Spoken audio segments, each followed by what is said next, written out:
Senator Bato, andito na naman tayo. Galit ka daw? Minumura mo si PBBM? Uy, may message si PBBM sa'yo, pero before I give you the message, let's take a trip down memory lane. Kasi, nagsabi ka daw na traitor si PBBM. Let me remind you kung sino ang unang nagtraidor.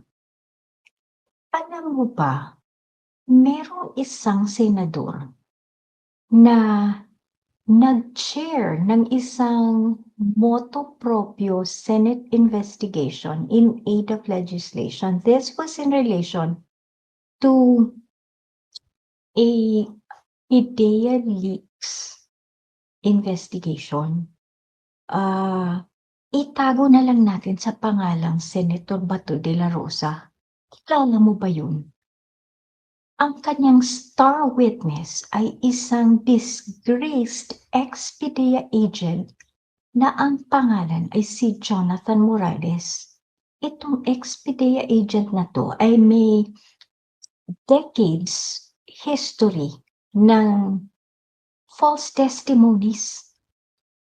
Pero pinaniwalaan ng senador na ito ang pareho niyang kalbo na star witness kasi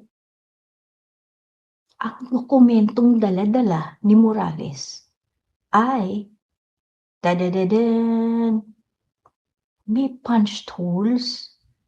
Very scientific talaga si Senator Bato de la Rosa. Yung punched holes ang kanyang naging basihan kung bakit authentic ang dokumento. Anyway, I know, and you, Senator Bato, know, and the rest of the Philippines, yung hindi mga DDS na bobo, alam nating lahat na this whole farce, yung mga hearing mo, it was not in aid of legislation. It was all to bring down the PBBM administration. It was all in aid of making PBBM look like a drug user, a drug addict, or whatever. It was all in aid of the Gong's efforts to bring down the PBBM administration and to bring up Sara as the heir apparent. So, sino ngayon ang unang nagtraidor? Senator Bato. Kapal din ang mukha mo, no? Anyway, moving on.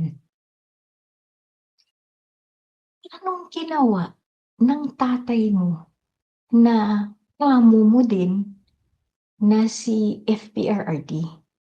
How did he get to The Hague? Pag-isipan nga natin sa araw-araw na ginawa ng Diyos. Anong ginawa niya? Minura si PBBM, tinawag na week leader, tinawag na bangag. The one person that could have saved him, that could have protected him from the ICC. Sinira niya ng sinira.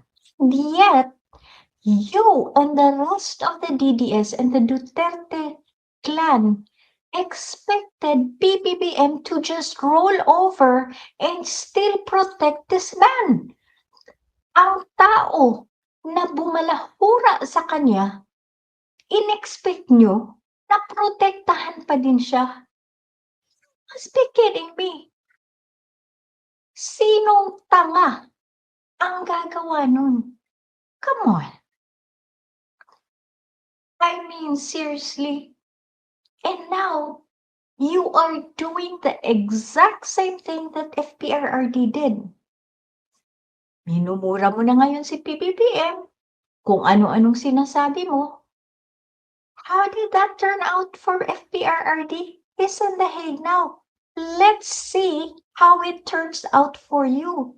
Kung anong ginawa ni FPRRD, ginagawa mo rin. Tingin mo, kung hindi umubra kay FPRRD, uubra para sa'yo.